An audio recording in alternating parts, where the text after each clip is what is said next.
Antes de começar o programa, eu queria mandar um recado ao Sr. Presidente da Junta de Freguesia de Areias, no Concelho de Ferreira do Zezer. O recado é este. O Sr. Presidente tem toda a razão. Estive com a nossa equipe na sua freguesia, entrei nessa magnífica igreja que é a de Areias e depois disso não incluí essa filmagem no programa. Porquê? A razão é muito simples. É que o programa tem 25 minutos e naquele concelho há tanta coisa para ver quando se fez a montagem. Quisemos meter realmente esse monumento que é a igreja, mas já não havia tempo. O tempo não é elástico. Portanto, repito, o Sr. Presidente tem toda a razão no seu protesto e no seu desgosto. Ficam as minhas desculpas. Bom, e agora para começar este programa, queria-lhes falar numa coisa que me contou há 2 dias um dos membros da nossa equipe. Um dos membros que os senhores não veem, porque isto dá muito trabalho e há muita gente a trabalhar noutros sítios, e eu estou a falar da senhora Dona Luísa Aço, cujo trabalho de gabinete se deve à planificação destas coisas. Contou-me que, por razões de serviço, encontrou-se com uma jovem que estava muito queimada da praia. Bom, e tiveram que conversar, e como a senhora Dona Luísa é algarvia, viu-a muito queimada e, é claro, pensou logo no seu Algarve e disse: você teve no Algarve. E a moça respondeu-lhe: não, olha, por acaso nem nunca fui ao Algarve. Bom, então não estava queimada no Algarve e ela disse: então queimou-se foi na Figueira, foi na Nazaré. Tem graça, também nunca fui nem à Nazaré nem à Figueira. E ela perguntou: onde é que você se queimou assim? E a rapariga diz-lhe com muita alegria: foi em Acapulco. Em Acapulco. Conta esta história porque realmente muitos portugueses que não conhecem o seu país, mas foram queimar-se em Acapulco. E venho-lhes falar nisto, num sítio que acho que ninguém conhece. Eu nunca aqui tinha vindo. Estou num dos mais espantosos miradouros da terra portuguesa. Isto é uma serra, chamam-lhe bando. Aqui nem chamam serras, nem que são bandos. Estou no Bando dos Santos. Bom, e vê-se aqui esta imensa extensão. Para além é Alentejo. Aquelas serras ali, as Portas de Ródão. Se a gente pudesse ver para aquele lado, avistava Castelo Branco e muito azul ao longe a Serra da Estrela. Vêm além Abrantes. Bom, tudo isto chamava-se, no século XII, vagamente, a terra de Guidintesta. A Guidintesta apanhava terras que hoje ficam Gavião, Castelo de Vide, Marvão, Ródão, Sarzedas, Oleiros, Sertã, Amêndoa e, é claro, Belvedere. Porque sabemos que a terra se chamava de Guidintesta porque o rei Dom Sancho I, no ano de 1194, deu toda a terra de Guidintesta à Ordem dos Cavaleiros de São João de Jerusalém. São aquilo a que nós chamamos depois os hospitalários e que agora se chama Ordem de Malta.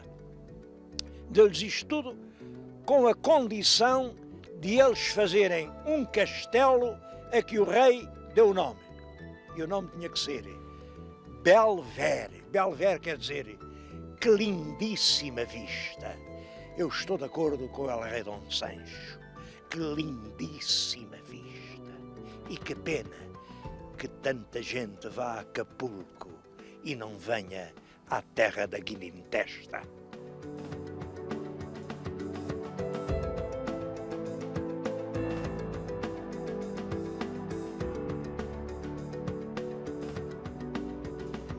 É outro aspecto da Serra do bando dos santos. Eu acho que até esta expressão, bando dos santos, é impressionante, eu não sei explicá-la, mas acho que é o único bando de santos que há em Portugal. Há bandos de muita coisa, mas de santos, este é o único. E atrevia-me a deixar uma sugestão. Faz agora exatamente 900 anos que em Jerusalém foi criada a Ordem dos Cavaleiros de São João de Jerusalém. Eram homens do Ocidente, de coração aberto às dores dos outros, e viam chegar os peregrinos sofrentes, doentes, esgotados, e resolveram criar uma ordem para abrir para eles um grande hospital que os recebesse, os curasse, os encorajasse.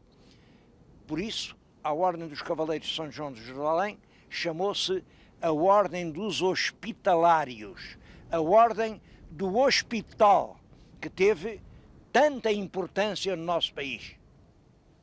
Ela continua a existir, porque é claro, depois de os cavaleiros serem expulsos de Jerusalém, foram para uma ilha no mar Egeu, eram os cavaleiros de Rhodes, foram expulsos da ilha, instalaram-se em Malta, hoje chamamos-lhe os Cavaleiros de Malta.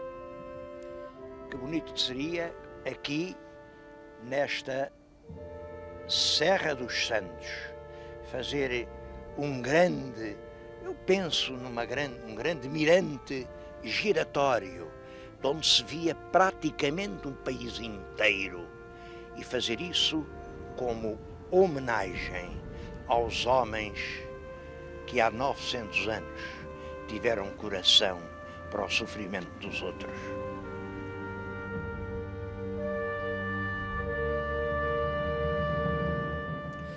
Com esta Serra do Bando relaciona-se um aforismo popular que me parece extremamente curioso.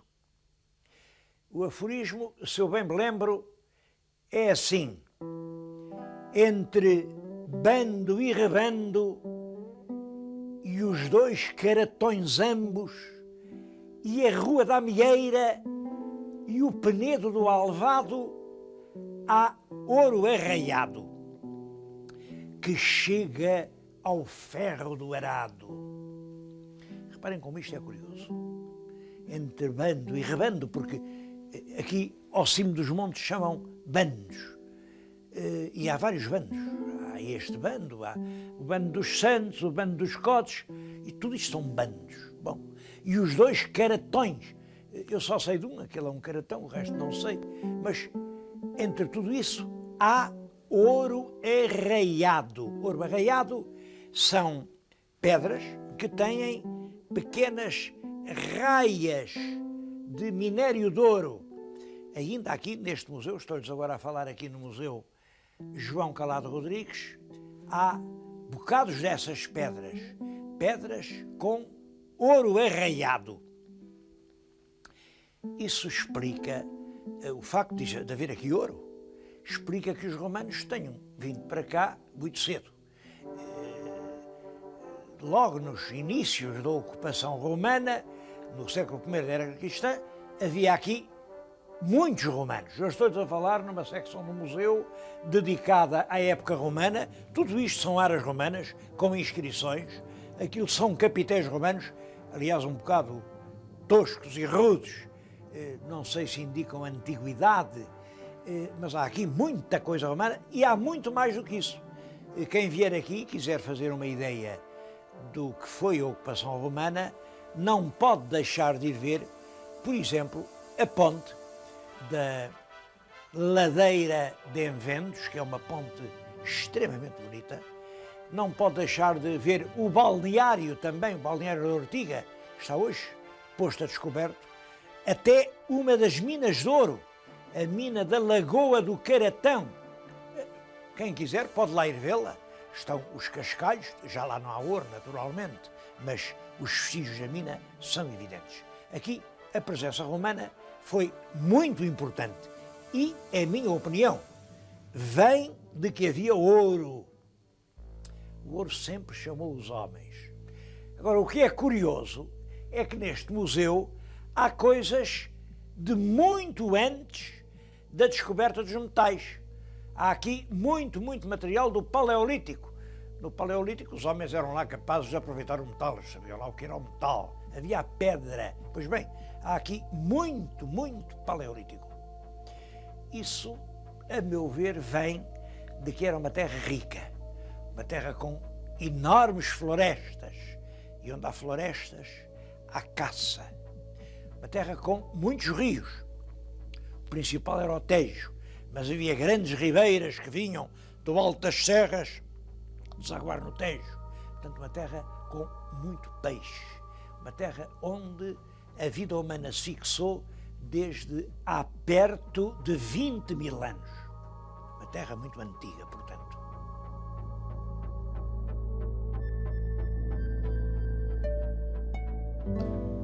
A Vila de Mação é das terras portuguesas uma das que mais mudaram neste século que acaba.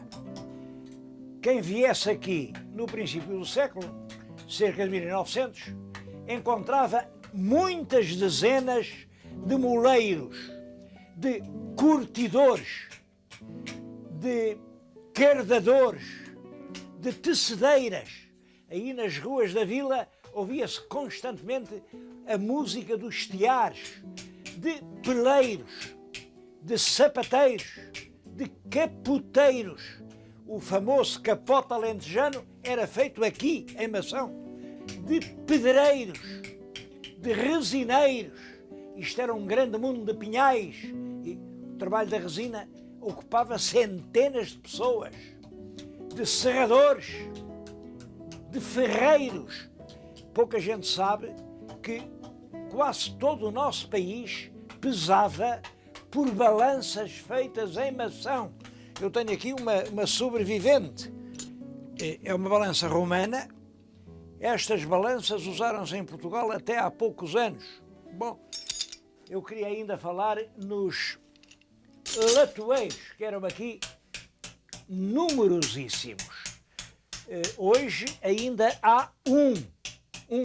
É o Sr. Manuel António, que continua a trabalhar, está junto de mim, faz lindíssimas peças, mas é claro, como toda a gente sabe, o plástico, esse detestável plástico, veio acabar com a arte subtil dos latoeiros.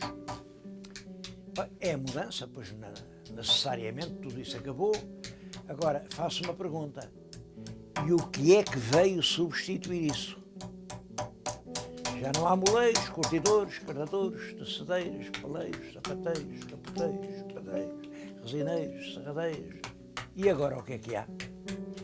Bom, o que acontece é isto, é que a população do concelho, que em 1970 era de cerca de 20 mil pessoas, agora está em 8 mil pessoas.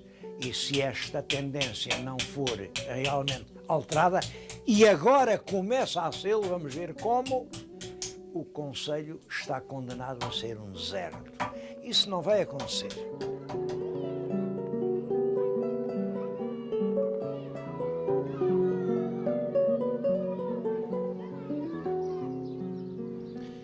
A mais notável figura histórica que nasceu no Mação foi o padre António Pereira de Figueiredo.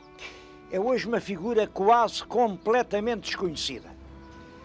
Bom, eu acho que é uma injustiça esse esquecimento. O padre António Pereira, era assim que ele assinava os primeiros trabalhos, nasceu aqui, olhem, a casa onde ele nasceu está hoje ocupada por este miserável barracão. O terreno está praticamente livre, isto é tudo da Câmara, e bem se podia fazer aqui uma casa-memória em honra do padre António Pereira de Figueiredo. Devo dizer que é uma figura muito contraditória. Ele era filho de um pobre cardador de lã, pobrezinho, mas desde muito cedo se viu que era uma criança genial. Ele aos 10 anos falava o latim, forma-se, depois ele entra na ordem do oratório. Ele nasceu em 1725. 1725 quer dizer quando Pombal sobe ao poder. Ele é um jovem, tem 25 anos. Bom, e é um homem que vem alinhar inteiramente com o Marquês de Pombal. É o grande teólogo que sustenta os direitos, ou os pretensos direitos, da Igreja Portuguesa contra Roma. Bom, isso mereceu, é claro, que os escritos dele tivessem sido censurados e que ele fosse sempre considerado por Roma como uma pessoa suspeita e perigosa. Em todo caso, o Pombal nomeou para a mesa censória, que era a censura daquele tempo. E o padre Figueiredo não pode escapar a esta censura. Foi ele quem proibiu a leitura em Portugal das obras de Voltaire. Bom, por outro lado, quando morre o Pombal, ele está na Academia das Ciências e é ele quem na Academia das Ciências, ele e outros, mas quem dá o carimbo do pode correr. Pode correr quer dizer um livro pode-se vender. Vêm os caixões cheios de livros dos estrangeiros, sobretudo de França, e na Academia é que se põe o carimbo, pode correr ou não pode correr. Bom, e conhecemos um documento do Pinamanique. Pinamanique era o chefe da polícia, a queixar-se à rainha de que realmente o padre António Pereira de Figueiredo punha pode correr nos livros mais perigosos. Ora, o Pereira de Figueiredo e um outro que era o João Guilherme Müller, esses dois são dois sujeitos muito suspeitos e conhecidos por muita gente como sediciosos e perigosos. Quer dizer, quando acabou Pombal, parece que a posição do padre Figueiredo também mudou. Agora, o maior serviço que nós lhe devemos é ter sido ele o tradutor da Bíblia em português. Porque muita gente esquece disso. A gente hoje lê a Bíblia, está em português. Nós em latim, na Vulgata, não éramos capazes de ler. E ele pô-la em português, mas num magnífico português. Um português musculado, um português vigoroso, um português que a gente ainda hoje cita de cor e gosta de citar. Um português que parece que não envelheceu. Milhares e milhares e milhares de portugueses aprenderam aquele português. Eu vou-lhes ler um texto, um pequeno texto, do padre Pereira de Figueiredo, para verem a força que ele imprimiu à tradução da Bíblia. É um bocado do Sermão da Montanha. Bem-aventurados vós, os pobres, porque vosso é o reino de Deus. Bem-aventurados os que agora tendes fome, porque vós um dia sereis fartos. Bem-aventurados os que agora chorais, porque algum dia vós vos rireis. E ai de vós, os que estáis fartos, porque vós vireis a ter fome e frio. Ai de vós, os que agora rides, porque vós chorareis e gemereis. E digo-vos, a vós outros que me ouvis, dizei bem dos que dizem mal de vós, e orai a Deus pelos que vos caluniam. Digam-me se era possível ser mais eloquente.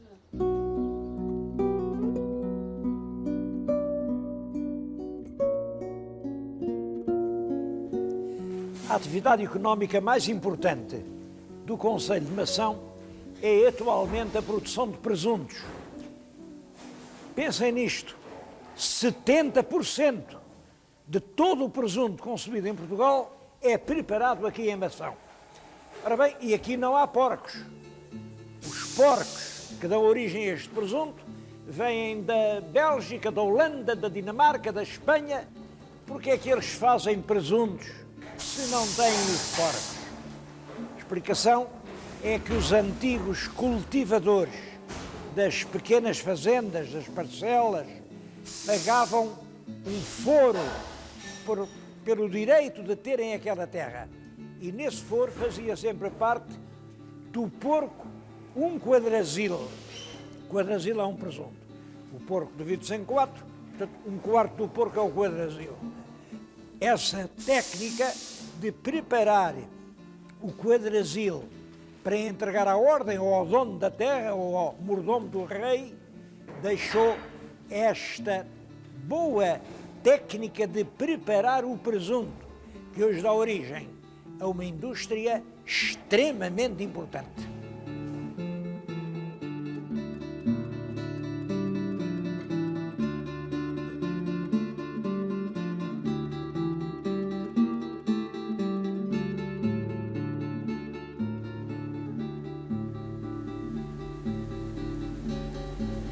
Outra coisa importante é o pinhal. Esta região de Mação dizia-se que era a principal mancha florestal da Europa. Não sei se isto é bem assim. De qualquer maneira, era importantíssimo. Olhem, há 50 anos, esta gente vivia quase toda da resina e do fabrico do peixe. Depois veio um pavoroso incêndio, uma coisa horrorosa. Em 1991, 12 mil hectares de pinhal foram destruídos inteiramente. Bom, e o pior é que ainda não estão replantados. De qualquer maneira, continua a haver uma grande serração. Daqui fazem-se milhares e milhares de toneladas anuais e continua a floresta a ser uma das riquezas da terra.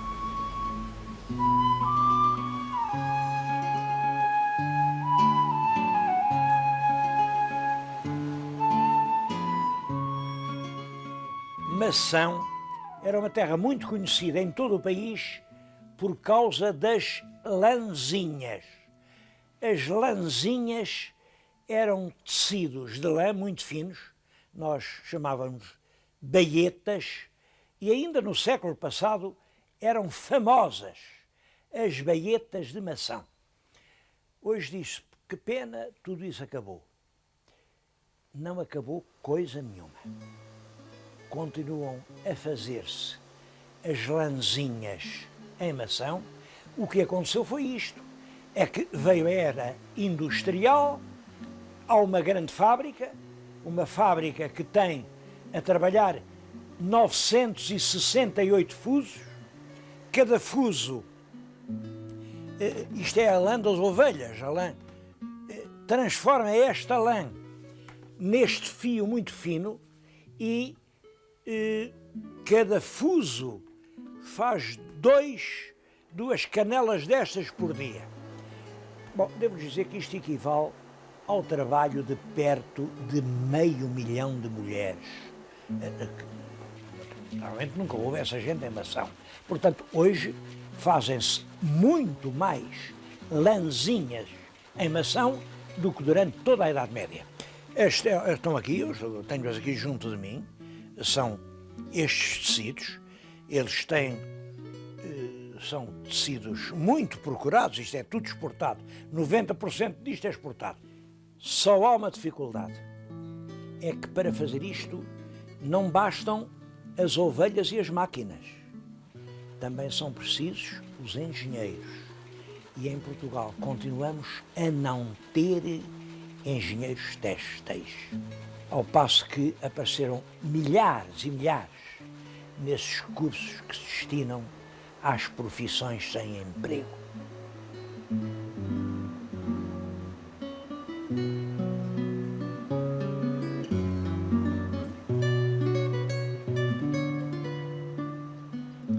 Além destas três indústrias basilares que vêm de longe, há uma quarta indústria que está a crescer muito rapidamente: o turismo. Eu estou agora a falar-vos aqui na praia fluvial da Ortiga. Vêm aqui no verão muitos milhares de pessoas e a tendência é virem cada vez mais. Aqui pescam ainda a lampreia, aí há campeonatos de pesca, de motonáutica. Isto é realmente um pequeno paraíso a descobrir. Ora bem, como sabem, no próximo século o movimento turístico vai aumentar muito. Centenas de milhões de turistas a mais. Segundo, o turismo vai procurar novos cenários. As praias não vão ser abandonadas. Em todo caso, vão procurar cenários novos. Em terceiro lugar, vai ser uma dura batalha. É preciso tomar posição desde já. Portanto, olhem, quem tiver jogo para jogar, que jogue. O destino do futuro da manhã é agora que se está a decidir.